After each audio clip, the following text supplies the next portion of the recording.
Story 1. My parents are calm and level-headed individuals. They never argued in front of us, and I have only seen them angry once. My dad cheated on my mom, and they both lost control. My mom climbed on top of my dad's truck and smashed a hole in the windshield with her bare hands, attempting to choke him with her bloodied hands. I still have difficulty reconciling that memory as something that truly happened. Story 2. I was spending the summer at my grandmother's house. After walking back from baseball practice and looking up from my book, I saw my grandmother on the garage roof wrestling a baby goat. Notably, she had lost most of her arm in an accident as a teenager, so she was using her stump to grapple with the goat while navigating the ladder. Nothing fazed that woman. There were surely neighbors who would have helped, but she was determined to be more stubborn than that goat. Story 3. When I was 7 years old, my older cousin raped me on Christmas Day. When I told my father what he did, he reacted violently, beating my cousin and slamming him onto the dinner table. Everyone was screaming, food was flying everywhere, and my father, who was a law enforcement officer, dragged him to the local police station and booked him while he was bleeding. Some relatives vilified me because of my admission, but I was a scared little boy who was terrified. This happened 52 years ago, and since then, I cannot get through the holidays without thoughts of self-harm. But I won't, because then he would have won. I may be broken, but I won't surrender. I can only imagine what would have happened if I hadn't said anything. Story 4. I remember thinking that football players on television were giants because they could run many yards in only a few seconds, and everyone knows a yard is the area out in front of the house. Story 5. I remember my dad taking me to the town fair. I was his first son, so we were close back then, going fishing just the two of us. My brother was 2 years younger, so he stayed home with my mom. When we arrived, we met up with a lady I didn't know, and the two of them took me to different parts of the fair, including a tent that had a caged, scary gorilla-like creature which terrified me. I must have been about 5 years old. Then we went on a roller coaster, the kind that has sharp turns but no loops, and I remember being so scared that I crawled inside the cart by their feet. Out of all the frightening experiences that night, I later realized that my dad used our father-son outing as an excuse to go on a date with someone he was cheating on my mom with. Story 6. Walking into the high school after school when I was 5 or 6, and asking my dad and his fellow teachers in the staff room if the tree outside was supposed to be on fire. No, it was not. A bucket brigade ensued. Climbing up into my treehouse when I was 7 and finding a mounted moose head on the treehouse floor. My dad wouldn't let me keep it. Story 7. Seeing my mom get slapped by my neighbor seemed strange at the time. Years later, I asked what happened and discovered that my mom was going out to restaurants with her neighbor's husband. She would take us along when I was younger, and it felt like just going out to eat with our neighbor. Story 8. When I was about 5, I remember sitting up in my bed when something rushed from the foot of my bed and knocked me flat on my back. It looked like heat. You know how when you look at fire, the heat distorts the air above it? I screamed loudly, and both my parents came charging into my room. All I could say was, "Something pushed me," and I was sobbing.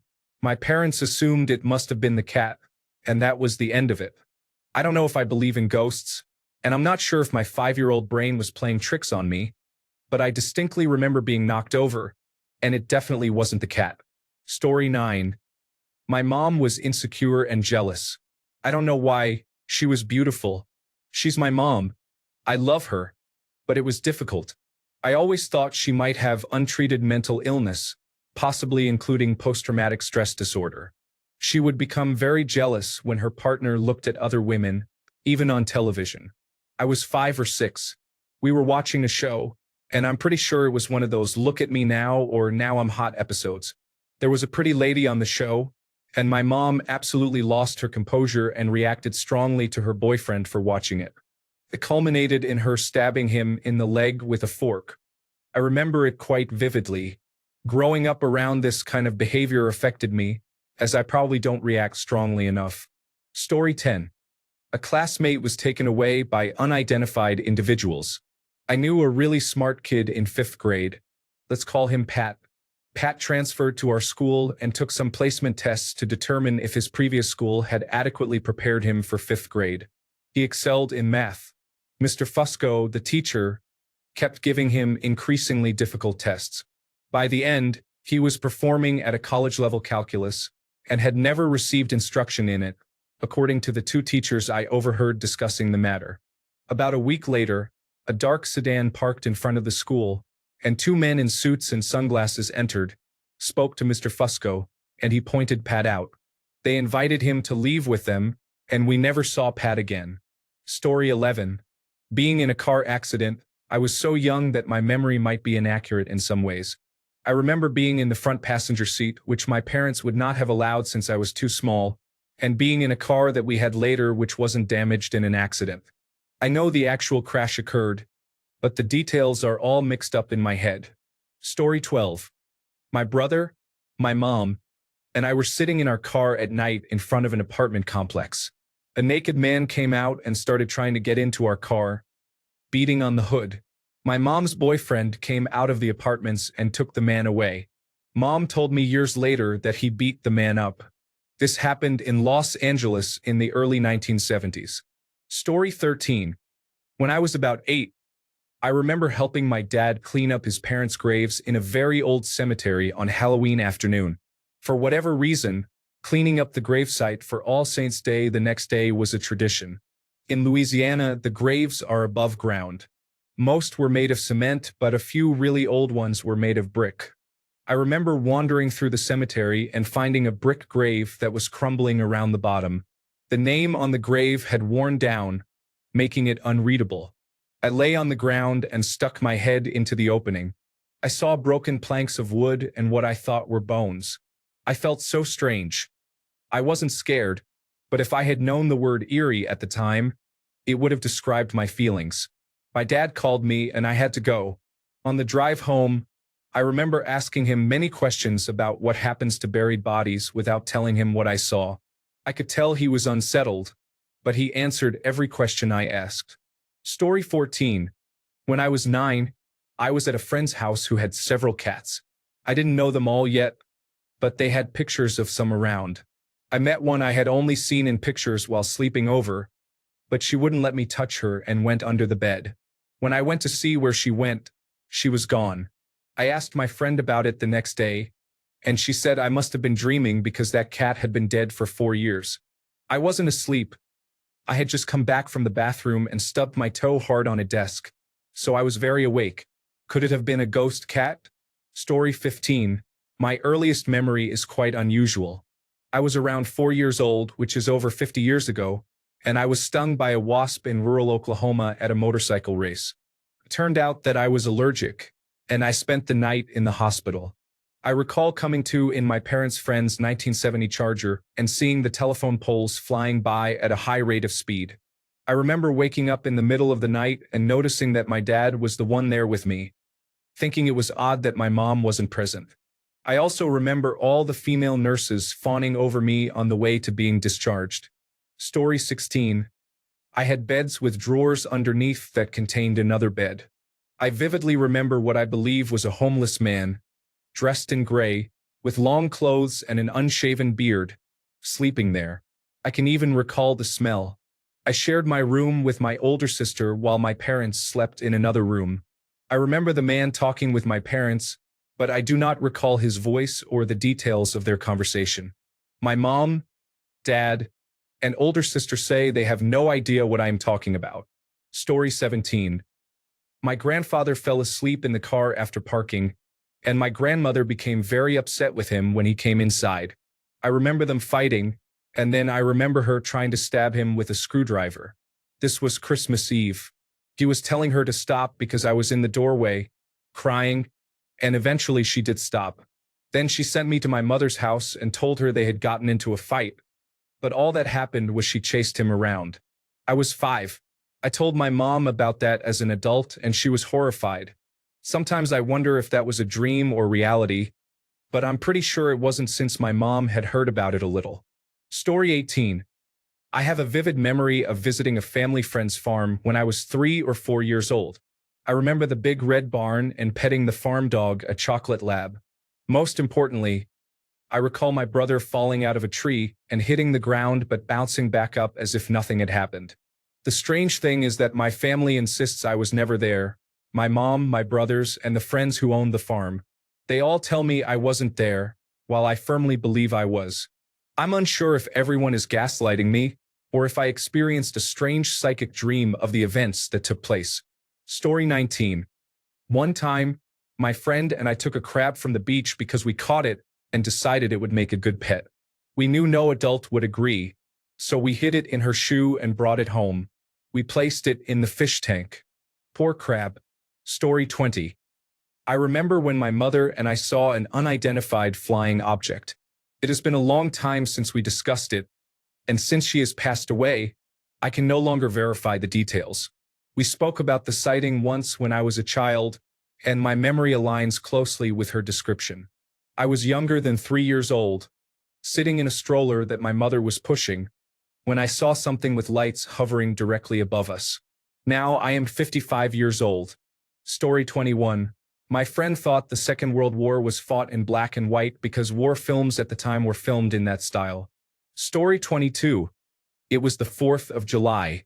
I was 4 years old, sitting at the breakfast table in my cowboy pajamas, eating cereal while my mother emptied the dishwasher. I heard the rattle of golf clubs as my father came through the kitchen carrying his clubs. "Honey, why don't you bring the kids up to the club around 1 o'clock and we'll eat lunch by the pool?" With that, he walked out and let the screen door slam behind him. My mother turned to me and said, "Get your suitcase. We're going to Florida." 10 hours later, my mother, my 2 older brothers, my sister, and I were in a pine-paneled hotel in Lake City, Florida. I have a really good memory, and my entire family always asks about my recollection of events. From the darkened bedroom, I saw my 10-year-old sister silhouetted in the doorway of the bathroom as she said, "Dad's going to divorce you, you know?" The next morning, I remember standing on the tarmac of the Jacksonville, Florida, airport watching my father come down the steps of the airplane. We were waving with excitement. Meanwhile, my father gave a half wave and a look at my mother that said, "We'll discuss this later." I have no idea what they discussed, but we had a great vacation in Florida after that. My father never went golfing on the 4th of July again. Story 23. My parents once had a huge argument, and my mother threw a knife at my father. Thank goodness it missed and stuck in the kitchen door. It sounds terrible, but they were great parents and felt bad about it. They were married for 61 years. Story 24. I had a plastic replica of the Canadian National Tower that I treated like a baby. I changed its diapers, fed it, put it to bed, comforted it, and carried it around everywhere. Story 25. This situation is strange because I truly do not know why more did not come of it. However, I suppose that is more a commentary on my upbringing than anything else. When I was about 12 or 13 years old, my friends and I were mischievous. Nothing terrible, of course, just some minor vandalism and a healthy amount of trespassing. Among our favorite activities was exploring abandoned houses. Whenever we found one, we would go inside, looking for treasures to plunder or objects to break.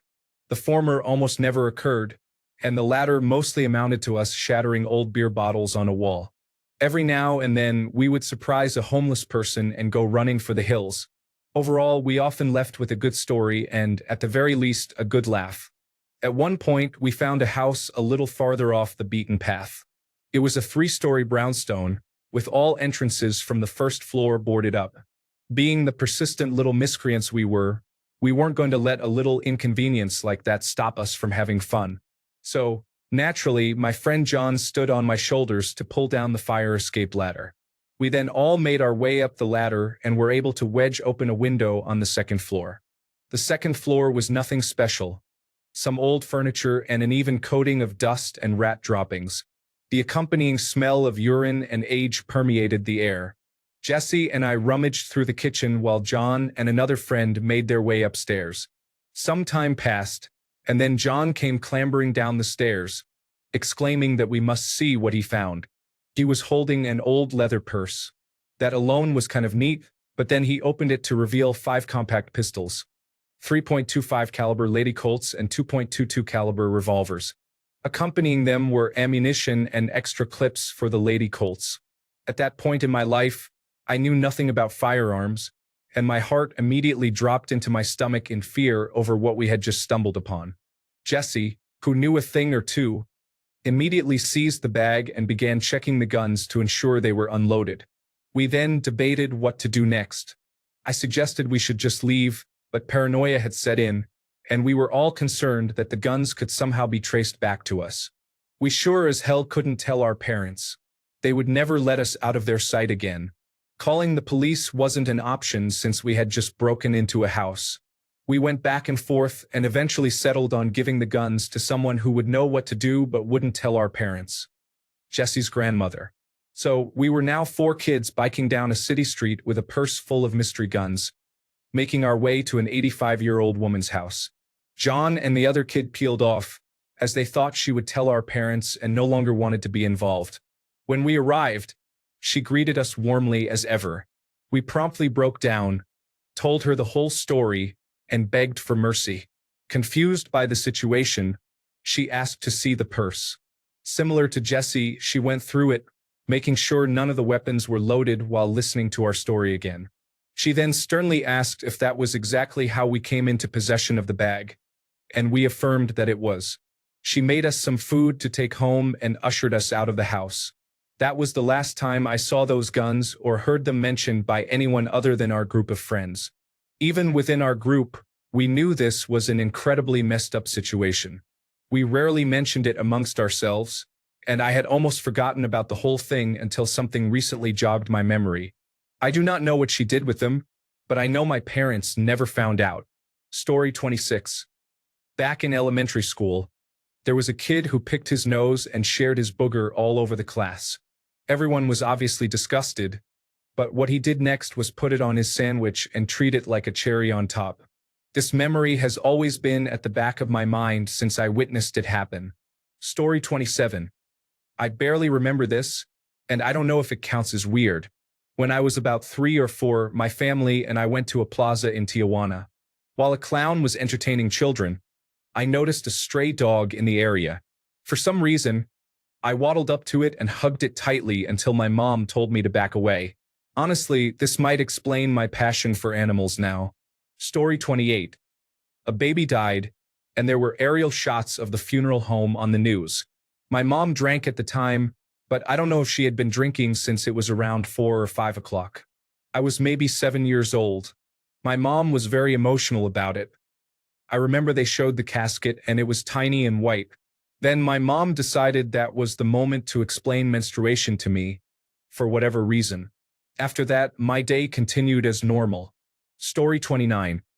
My mom and I came home, turned on the TV, and heard a ball bouncing in the bathroom. We turned the TV down and it stopped. My mom said she didn't remember leaving the bathroom light on. We were so creeped out that we went to the neighbors and called the police. The police saw a man walking in the middle of the apartment complex bouncing a basketball, and they questioned him. At that point, they couldn't prove anything. The man could have denied it, but the whole situation was very strange. As an adult, I have come to the conclusion that this person was unusual. Story 30. One of my first memories was staring at my body in the fetal position in a black void, accompanied by a vague feeling of sadness and fear. I imagine it was a dream, but it was still quite strange. I have no way of dating this memory.